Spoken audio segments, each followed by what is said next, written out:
Salut à tous, c'est Karim Debache pour un nouvel épisode de Qu'est-ce que tu fais là? On a reçu du courrier. Ah.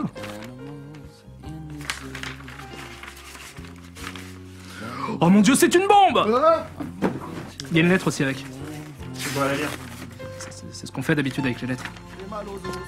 Cher Karim, je t'envoie cette lettre pour te tenir au courant des dernières avancées de mes recherches sur House of the Dead et sur son réalisateur. T'es pas obligé d'imiter Mathias. Hein. Ah pardon. Cher Karim, je t'envoie cette lettre pour te tenir au courant des dernières avancées de mes recherches sur House of the Dead et sur son réalisateur. Je voulais faire ça par téléphone, mais on a été coupé par un générique de fin. Je ne me ferai jamais à ces technologies modernes de communication. Bref, voilà ce que je sais. Le réalisateur d'House of the Dead s'appelle Uwe Boll. Il se passionne pour le cinéma au milieu des années 70 lorsqu'il voit pour la première fois Les Révoltés du Bounty, un film de Lewis Milestone avec Marlon Brando. Lorsqu'il démarre sa carrière de cinéaste, ses films sortent dans l'indifférence générale et ce n'est qu'en 2003 qu'il se fait remarquer avec l'adaptation d'House of the Dead. Le film a fait connaître internationalement le nom d'Uwe Boll et il est depuis considéré comme un des pires réalisateurs vivants. Il est maintenant surnommé le nouvel Ed Wood ou encore le Jonas Brothers des cinéastes. Et tous ses films ont été des échecs commerciaux. Il a néanmoins réussi à faire financer des films pendant quelques années en Allemagne en se servant du modèle de financement allemand qui épongeait les pertes des films au travers d'un système de déduction d'impôts. You have to really wake up and you have to see me what I am. I'm the only genius in the whole fucking business.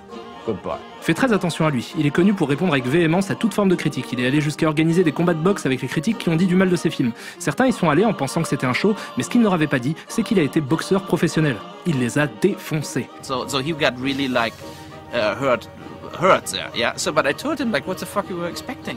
Like you fuck us writing about my movies. So I had no reason to not hit him. Je sais qu'il a également provoqué Michael Bay en le traitant de mongolo et en lui proposant un combat. Ce à quoi Michael Bay a répondu « Je n'avais jamais entendu parler de ce mec avant qu'il m'insulte. Je pense que c'est un triste être humain. » Je suis rarement d'accord avec Michael Bay, mais je pense qu'il est dans le vrai. Hi, I'm Michael Bay, and I demand things to be awesome. Awesome pussycat. Awesome barbecue. Awesome pool. Voilà les informations que j'ai réussi à avoir pour l'instant. Je t'ai également envoyé une copie d'un autre film d'Uwe Boll qui est aussi adapté d'un jeu vidéo, Alone in the Dark. Bisous, Mathias. PS, je t'ai aussi envoyé quelques tomates cerises. Il y en avait plein à la médiathèque. Ok, ça marche, on peut faire ça. Aujourd'hui les gars, c'est Alone in the Dark.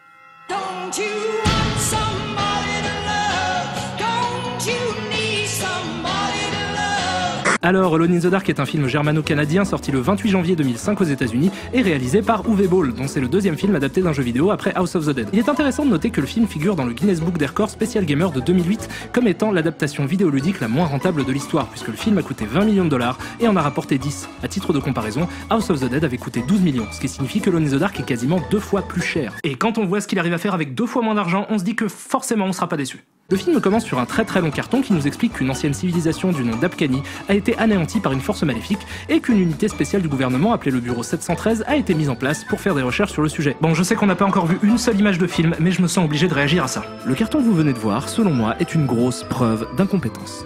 Et pour mieux comprendre pourquoi je dis ça, revenons à l'étymologie. Le mot cinématographie vient de kinéma, qui veut dire mouvement, et graphie, qui signifie écrire. Cinématographie, écrire avec du mouvement. Si vous avez quelque chose à dire au cinéma, ne le dites pas, montrez-le. Après ça, on fait connaissance avec le héros du film, Edward Carnby, interprété par Christian Slater. Donc Christian Slater et un enfant sont dans un avion.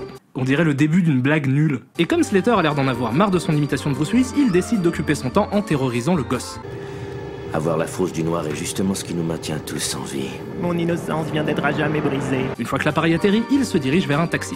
Ce n'est pas parce qu'on ne peut pas voir quelque chose que cette chose ne peut pas nous tuer. Effectivement, genre les maladies ou le temps. Plein de trucs en fait. Bon, Edward Carnby est donc un ex-agent du bureau 713 qui lutte contre les forces du paranormal et de l'invisible.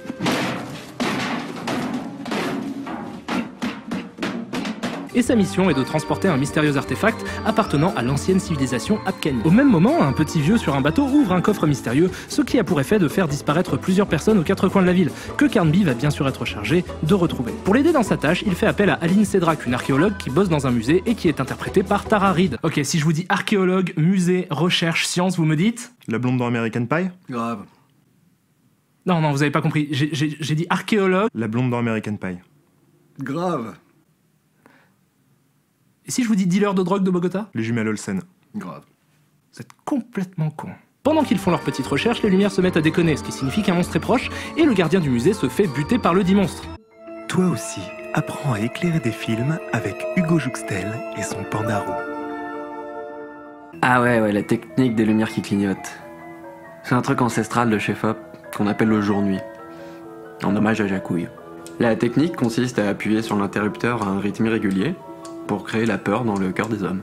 C'est un truc qu'on a beaucoup utilisé pendant la Deuxième Guerre mondiale de sécession, en Afghanistan. Bon, donc les héros mènent l'enquête et apprennent tout un tas de trucs incompréhensibles pour le commun des spectateurs. En gros, ce qu'il faut retenir, c'est qu'il y a des méchants monstres partout et que le petit vieux sur le bateau, c'est le méchant. Ils se font attaquer par les créatures en question et sont aidés par le bureau 713 et son équipe d'élite en équipement de paintball. Et ce n'est pas une plaisanterie nulle. Uwe Boll a vraiment utilisé des équipements de paintball pour faire les armures des personnages. C'est le costume de flic le plus cheap que j'ai jamais vu de ma vie. Beau papier, s'il vous plaît. En tout ça nous amène à la grosse scène d'action de milieu de film. Vous vous souvenez, je suppose, de l'effroyable séquence d'action d'House of the Dead et vous vous demandez probablement comment on peut faire pire. Uwe Boll a la solution pour vous les gars, il suffit de faire exactement la même chose, mais avec la lumière éteinte.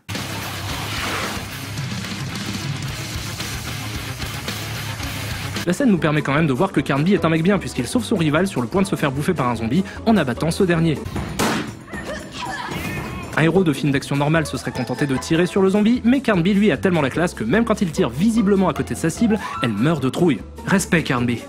Respect total. Après tout ça, les gentils se réunissent et décident d'aller mettre la misère aux monstres en se rendant dans la mine d'or de Britannia, qui est visiblement le nid des créatures. C'est donc une dizaine de joueurs de paintball armés jusqu'aux dents qui vont se foutre sur la gueule avec des monstres belliqueux. Et c'est d'ailleurs précisément ce qu'on attend d'un film qui s'appelle Alone in the Dark, ce qui veut dire en anglais plein de militaires contre des monstres.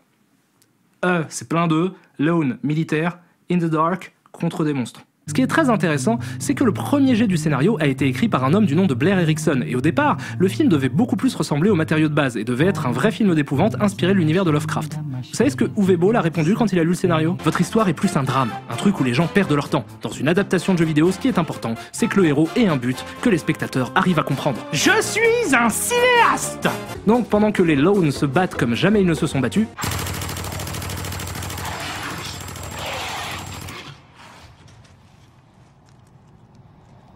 ok, bon, ça c'est fait. Les héros vont explorer la mine un peu plus en profondeur, accompagnés de quelques agents. Il y en a une qui se fait mordre par un monstre générique numérique au rabais et meurt presque instantanément. Heureusement pour elle, elle est ressuscitée par l'incompétence du monteur du film qui lui laisse le temps de bouger la tête avant de passer au plan suivant. She's alive. Alive. Ils se retrouvent donc devant la porte des enfers qui contient des tonnes de monstres et sont surpris par le petit vieux méchant qui leur vole la clé et décide d'ouvrir la porte. Heureusement, nos héros arrivent à le mettre hors d'état de nuire en lui balançant un couteau dans la poitrine. Comédien! La porte s'ouvre malgré tout et les héros se rendent compte que l'autre côté de la porte est rempli de saleté. Ils posent donc une bombe et s'en vont, sauf que le détonateur déconne, donc le rival de Carnby décide de retourner là-bas pour amorcer lui-même la bombe. Il règle le timer sur 5 secondes et essaye de s'enfuir. Ok Gilles, j'ai mis en place les explosifs et on dispose de pas moins de 5 secondes pour s'enfuir. Suite à ça, Carnby et Tara Reid réussissent à s'enfuir et constatent que la ville a été évacuée pendant la nuit. Ça pourrait se finir là-dessus, mais non, on a droit à un magnifique plan à la Evil Dead qui laisse supposer que des monstres sont encore en liberté et qu'ils en veulent toujours à nos héros. Sauf que les monstres en question ne supportent pas la lumière du jour, donc je pense que c'est juste une mauvaise blague du cadreur.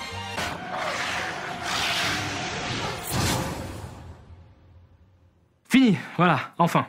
J'ai cru que j'y arriverais jamais. C'est un très très mauvais film. Comme House of the Dead? Pas comme House of the Dead.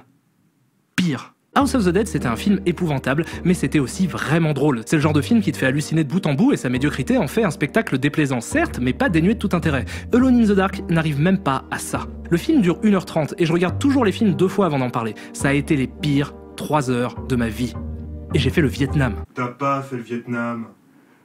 Il y a plein de choses que tu sais pas sur moi, Gilles. Le film est d'une mollesse incroyable. Tout a l'air de passer au ralenti. Et quand il se termine, on se rend compte qu'on n'a même pas vraiment assisté à un vrai film. Le scénar tient sur un timbre. Un timbre qui aurait été déchiré en 1 milliard de fragments et dispersé aux 4 coins du monde. Oui, parce que dans la chronique, je vous ai fait la version courte, mais en vrai, l'histoire du film est à la limite du compréhensible. Ça va dans tous les sens. Des manipulations génétiques, une civilisation disparue, des monstres, des zombies, un professeur fou, une mine d'or remplie de créatures sous un orphelinat qui vend des enfants cobayes au gouvernement. C'est le bordel le plus total. D'ailleurs, je vous l'ai pas dit, mais le long texte du début de film a été ajouté après des projections test parce que les spectateurs ne comprenaient rien à l'intrigue du film. Et je trouve ça complètement dingue que le système de financement allemand de l'époque ait pu laisser ce mec faire un film à 20 millions de dollars alors qu'il n'arrive visiblement même pas à raconter une histoire compréhensible. Le film n'est jamais drôle, jamais touchant, jamais flippant, jamais rien. C'est une perte sèche de temps. T'es Mathias m'a dit que c'était important. Dans cette émission, je me suis beaucoup attardé sur des films médiocres et je sais que ça m'a été reproché, mais comprenez bien que c'est pas par simple plaisir masochiste, c'est juste que je pense réellement qu'on peut apprendre d'un mauvais film autant que d'un bon, parfois même plus, puisque les mauvais films mettent souvent en lumière des problèmes insoupçonnés avec une évidence frappante. Tiens, je vais prendre un exemple pour que vous me compreniez mieux. Parlons de la règle des 180 degrés. C'est une règle de mise en scène qui concerne les champs contre champs. En gros, si 2 personnages sont en train de dialoguer, on trace une ligne virtuelle entre les deux et la règle dit que si la caméra se trouve d'un côté de la ligne pour filmer le premier personnage, elle doit rester de ce même côté pour le contre-champ sur le second perso. Qu'est-ce que tu fais là? dans cette médiathèque flambant neuve. Mec, je pense qu'il faut qu'on arrête ce qu'on est en train de faire.